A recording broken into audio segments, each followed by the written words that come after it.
There's been too much attention put on masks and not nearly enough placed on math.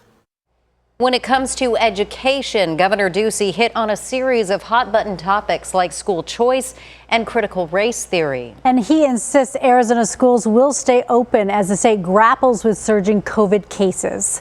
Whitney Clark is here to break down the governor's comments on your child's schools and has reaction from the education community. Whitney. Hey, Jamie and Nicole. So Governor Ducey spent about 8 minutes or so focusing on education in his address today. He thinks one parent-teacher conference a year is not enough, suggesting all curriculum should actually be put online for parents or anyone really to review.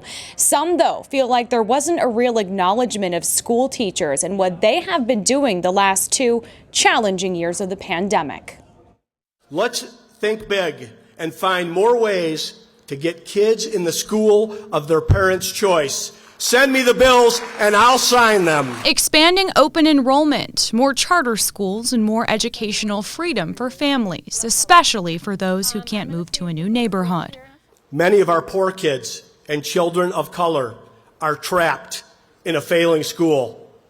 It's time to set these families free. In his State of the State today, Governor Doug Ducey calling Arizona the #1 school choice state in the nation. And it was school choice that gave families more options when COVID hit. In the process, more parents got involved, and thank God they did.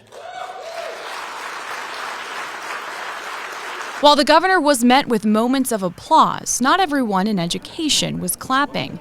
The Arizona Department of Education did not issue an official statement, but Superintendent Kathy Hoffman tweeting this from her personal account, calling the governor's agenda anti-public education, saying the governor, quote, failed to mention that without legislative action, our public schools will face devastating budget cuts or even closures by April. I've been watching the governor give State of the States for 8 years now, and I think this is pretty much hands down the most hostile speech towards public school district that I've ever seen him give. Chris Connerman is with the Arizona School Board Association. He says everyone agrees that kids need to be in school, but the biggest issue campuses face right now is staffing.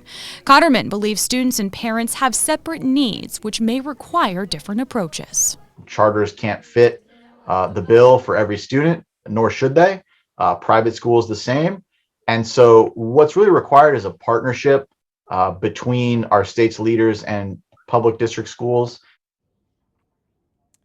So Governor Ducey also said today that it is launching an 8-week kind of summer camp in June so kids can get caught up on things like math, reading, and American civics. Now, I did reach out to his office for more specifics, and a spokesperson says details about that will be out later this week when the budget is unveiled. Interesting. Jamie? So, Whitney, did the governor talk about Arizona colleges or community colleges? Yeah, so he did in his budget proposal say that it's making investments in community college to give kind of certain people skills for the future. Now, the Maricopa County Community College District did release a statement saying it applauds Governor Ducey's and the legislature's efforts in funding programs that get students from the classroom and into careers, and that it's been working to make sure the workforce really meets the needs of all of these expanding employers we've been hearing about in the Valley, like semiconductor manufacturers. And the college actually has new programs ready to launch in the spring. Whitney Clark breaking it all down. Thank you.